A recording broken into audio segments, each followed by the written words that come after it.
Well, brothers and sisters, I'm really happy to be back home. ভাই ও বোনেরা, আবারও ঘরে ফিরে আমি খুব খুশি। I had a very profitable time আমি খুব লাভজনক সময় কাটিয়েছি, meeting mainly with a lot of our elders প্রধানত আমাদের অনেক প্রাচীনদের সাথে দেখা করে ভালো সময় in our কাটিয়েছি। churches in India. ভারতে আমাদের যে মণ্ডলীগুলো আছে, We had a conference for about 130 elders.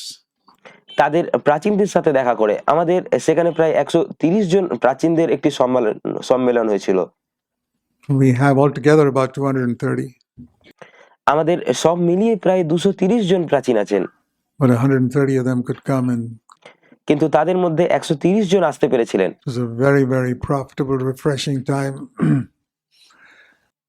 আর এটা একটা অত্যন্ত লাভজনক এবং খুব ভালো সময় ছিল, Where we got to know each other better and to be challenged for the days ahead. যেখানে আমরা একে অপরের সাথে সময় কাটাতে পেরেছিলাম, একজন আরেকজনকে ভালোভাবে জানতে পেরেছিলাম এবং সামনের দিনগুলোর জন্য অনেক চ্যালেঞ্জের বা অনেক উৎসাহমূলক বাক্যের জন্য দ্বারা প্রস্তুত হতে পেরেছিলাম। And I believe things are going to be difficult in India in the days to come. আর আমি এটা বিশ্বাস করি যে সামনের দিনগুলোতে ভারতের পরিস্থিতি খুব কঠিন হতে চলেছে, because of the direction the country is going. কারণ ভারত আমাদের দেশ যেদিকে এগোচ্ছে সেটার কারণে, In terms of religion. ধর্মের দিক থেকে আমি বলছি। But God is on the throne, and I believe that such meetings like that prepare us for the days to come. আর ঈশ্বর সিংহাসনে আছেন এবং আমি বিশ্বাস করি যে এই ধরনের সভাগুলো আমাদের সামনের দিনগুলোর জন্য প্রস্তুত করে।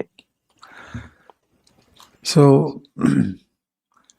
what do you think is the greatest danger that a church like NCCF or CFC churches face? সুতরাং আপনাদের কি মনে হয় এনসিসিএফ বা সিএফসির মতো মণ্ডলীগুলোর সবচেয়ে বড় বিপদ কি? When we emphasize holiness and God's highest standards all the time. আর যখন আমরা পবিত্রতা এবং ঈশ্বরের সর্বোচ্চ মানদণ্ডের উপর জোর দিই তখন সবচেয়ে বড় বিপদ কি? The danger is, I think the greatest danger is of being very judgmental.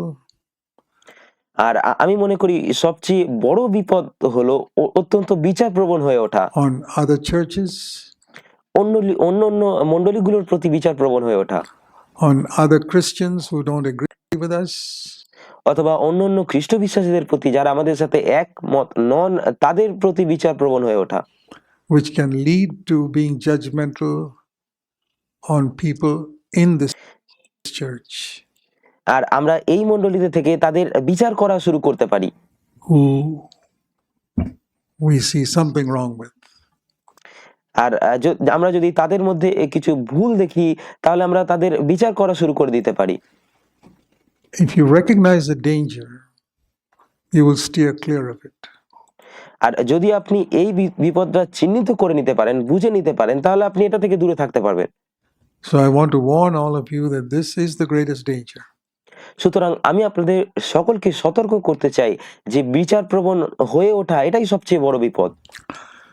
When we built our first CFC building in India in 1981, যখন ভারতে আমরা প্রথম সিএফসি বিল্ডিং নির্মাণ করেছিলাম 1981 সালে, that's many years ago, 45 years ago, যেটা অনেক বছর আগে, প্রায় 45 বছর আগে, 43 years ago, বা 43 বছর আগে হবে, we had to decide what verse shall we put behind the pulpit. আর তখন আমাদের সিদ্ধান্ত নিতে হয়েছিল যে আমরা পুলপিটের পিছনে কোন শ্লোকটি লিখব, কোন বাক্যটি লিখব। And I thought of what I just shared with you. What do you think is the greatest danger we face who preach holiness? এবং আমি ভেবেছিলাম যে এবং এখন আপনাদের সাথে যেটা ভাগ করছি, আমি যে বলেছিলাম যে আমাদের কি মনে হয় আমরা যারা পবিত্রতা নিয়ে এত প্রচার করি তাদের জন্য সবচেয়ে বড় বিপদটা কি?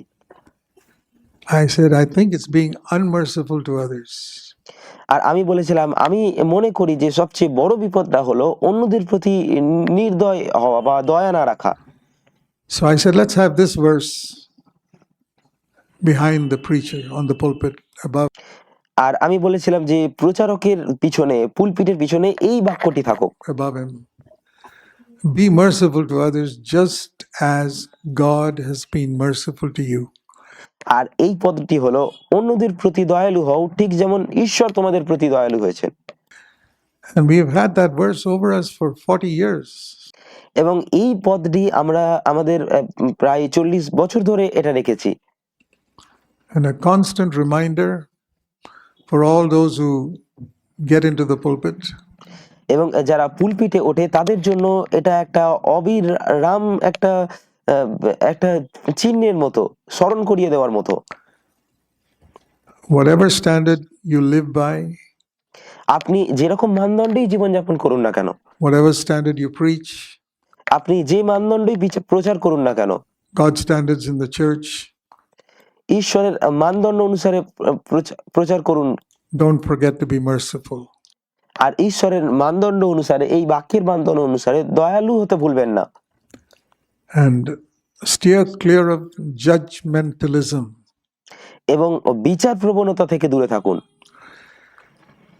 The highest standard that Jesus preached was in the Sermon on the Mount. আর সবচেয়ে উচ্চ মানদণ্ড যেটা প্রভু যীশু প্রচার করেছিলেন সেটা ছিল পর্বতে Dutta উপদেশে। Amazing standards when you read of it. আর যখন আপনি এটা পড়েন তখন আপনি দেখতে পান যে সেখানে খুব উচ্চ মানদণ্ড বা অনেক কঠিন কঠিন বিষয় বলা হয়েছে। Anger is equal to murder. সেখানে বলা হয়েছে রাগ হচ্ছে খুন করার সমান। Have you ever heard that? আপনি কি কখনো এটা শুনেছেন? That's what Jesus said in the Sermon on the Mount. আর পর্বতে দত্ত উপদেশে যীশু এটাই বলেছিলেন। But I find even very few believers believe that. কিন্তু আমি দেখি খুব কম বিশ্বাসী এটা বিশ্বাস করে। The equivalent of murder in the Old Testament is anger in the New Testament. পুরাতন নিয়মে হত্যা বা খুন করার সমতুল্য হচ্ছে নতুন নিয়মে রাগ করা। Murder, don't get angry. খুন করো না, নতুন নিয়ম বলে রাগ করো না। The equivalent of committing adultery in the Old Testament is lusting with the eyes. আর পুরাতন নিয়মে ব্যভিচার যেটা, সেটার সমতুল্য হচ্ছে নতুন নিয়মে লালসা করা বা কুদৃষ্টি দিয়ে দেখা। In the New Testament, again, Matthew chapter 5. মথি 5 অধ্যায়ে এটা আমরা আবারও দেখতে পাই নতুন নিয়মে। But how many believers believe that? কিন্তু কতজন বিশ্বাসী এটা বিশ্বাস করে? How much do we hear it preached in the churches? আমরা মণ্ডলীগুলোতে এটা নিয়ে কতটা প্রচার করতে দেখি? The equivalent of love your neighbor and hate your enemy in the New Testament is love your enemy too. আর পুরাতন নিয়মে আপনার প্রতিবেশীকে ভালোবাসা এবং শত্রুকে ঘৃণা করার সমতুল্য নতুন নিয়ম হচ্ছে আপনার শত্রুকেও ভালোবাসতে হবে। So he proclaimed such high standards. For example, আর সুতরাং আমরা দেখি তিনি খুব উচ্চ মানদণ্ড প্রচার ঘোষণা he করেছিলেন। said, when you pray, don't let anybody know that you're praying. তিনি বলেছিলেন যে যখন তোমরা প্রার্থনা করো তখন কাউকে জানতে দিও না যে তোমরা প্রার্থনা করছো। When you fast, don't ever let anybody know that you fast. যখন তোমরা উপবাস করো তখন কাউকে জানতে দিও না যে তোমরা উপবাস করছো। And when you give, don't let anyone know that you give. এবং যখন তুমি দান করো তখন কাউকে জানতে দিও না যে তুমি দান করছো। And yet, there's such a tendency in us to let people know that we pray or we fast or we give. কিন্তু তারপরেও আপনি দেখেন যে আমাদের মধ্যে এরকম প্রবণতা আছে যে আমরা যখন প্রার্থনা করি, উপবাস করি বা দান করি তখন আমরা লোকেদের জানাতে চাই, আমরা চাই লোকেরা দেখুক। And at the end of preaching that high standard, আর সেই উচ্চ মানদণ্ড প্রচার করার শেষে you know what he said at the end of it? In Matthew আপনি কি জানেন প্রভু যীশু তার শেষে কি বলেছিলেন? chapter 5 and chapter 6, he preached this very high standard. মথি 5 এবং 6 অধ্যায়ে তিনি এই উচ্চ মানদণ্ড প্রচার করেছিলেন। And at the end of that, notice the very first statement he makes is, এবং তার শেষে লক্ষ্য করুন তিনি প্রথম যে কথাটি বলছেন, don't judge other people. সেটা হচ্ছে এটাই যে অন্যদের বিচার করো না। Matthew 7 verse 1. মথি 7 অধ্যায় 1 পদ। Did you notice the connection? আপনি কি সংযোগটি লক্ষ্য করেছেন? After preaching the highest standard that no human being had ever preached in any religious group. আর প্রভু যীশু খ্রিস্ট সবচেয়ে উচ্চ মানদণ্ড প্রচার করেছিলেন, যেগুলো কোনো মানুষ বা কোনো ধর্মীয় গোষ্ঠী কখনো প্রচার করেনি। তারপরে তিনি বলছেন, He said, now the danger is, if তিনি বললেন এখন বিপদ হচ্ছে, as you try to live by this standard described in Matthew 5 and chapter 6, যখন তোমরা মথি 5 এবং 6 অধ্যায়ে বর্ণিত মানদণ্ড অনুসারে জীবনযাপন করার চেষ্টা করো, তখন সবচেয়ে বড় বিপদ হচ্ছে। the great danger, and that's we've been preaching Matthew 5 and 6 in this church for many years. আর এটা খুব বড় বিপদ, এবং আমরা মথি 5 এবং 6 অধ্যায় নিয়ে অনেক দিন ধরে, অনেক বছর ধরে প্রচার করছি।